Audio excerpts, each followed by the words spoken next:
అందరింట్లో బాగానే పర్మిషన్ ఇస్తారు, మీరు మాత్రం వద్దంటారమ్మా. ఈసారి అయితే మీరు చందా కూడా ఇవ్వలేదు. మా పిల్లలకి ఇవన్నీ సరదా అని తెలుసు కదా. అందరితో పాటు మీరు 100 రూపాయలు ఇస్తే ఏమవుతుండే? మరీ ఇంత పిసినాడుతనం ఏంటమ్మా? ప్రకృతిలో జరిగే విపత్తుకి మనం కారణం కాకుండా ఉండడానికిరా ఇలాంటి వాటికి మిమ్మల్ని దూరంగా ఉంచుతున్నాను. ప్రకృతి విపత్తు ఏంటి, మనం కారణం ఏంటి? కొంచెం అర్థమయ్యేలా చెప్తావా అమ్మా? ఈసారి మన కాలనీ వినాయకుడికి నేనొక్కదాన్నే కాదు, మా గ్రూప్ అందరం కూడా చందా ఇవ్వద్దని డిసైడ్ అయ్యాం. గ్రూపే చందా ఇవ్వలేదా? ఏ, ఎందుకని? లాస్ట్ ఇయర్ చందా ఇచ్చాము.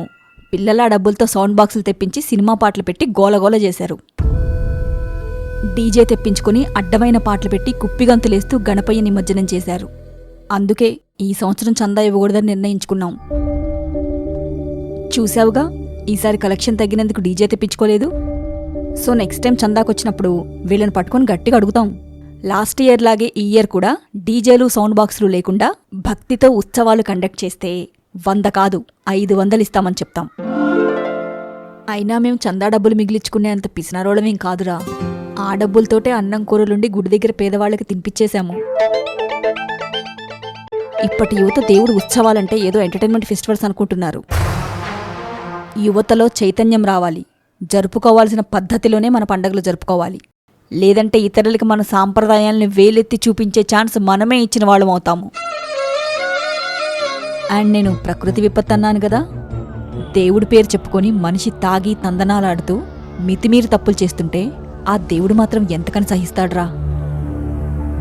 రాను రాను వాతావరణంలో భయంకరమైన మార్పులు, అతిగా వర్షాలు పడటం, వరదలొచ్చి ఊర్లూర్లే కొట్టుకుపోవడం, తట్టుకోలేని ఉష్ణోగ్రతలు పెరిగిపోవడం, అంతు చిక్కని వ్యాధులు సోకడం, ఇవన్నీ మనం తప్పులు చేసి వేయించుకుంటున్న శిక్షలే. దేవుడేమో మనిషి జన్మించి ప్రశాంతంగా బ్రతకమంటే మనిషేమో ఇతరులను ఇబ్బంది పెట్టుకుంటూ బ్రతుకుతున్నాడు. చందా డబ్బులతో చిల్లర చిందులేయటం, మండపం వెనకాలే మందేసి నిమజ్జనానికి వెళ్ళటం, ఐటమ్ సాంగ్స్పై డాన్స్ చేస్తూ దేవుణ్ణి ఊరేగించడం మహాపాపంరా.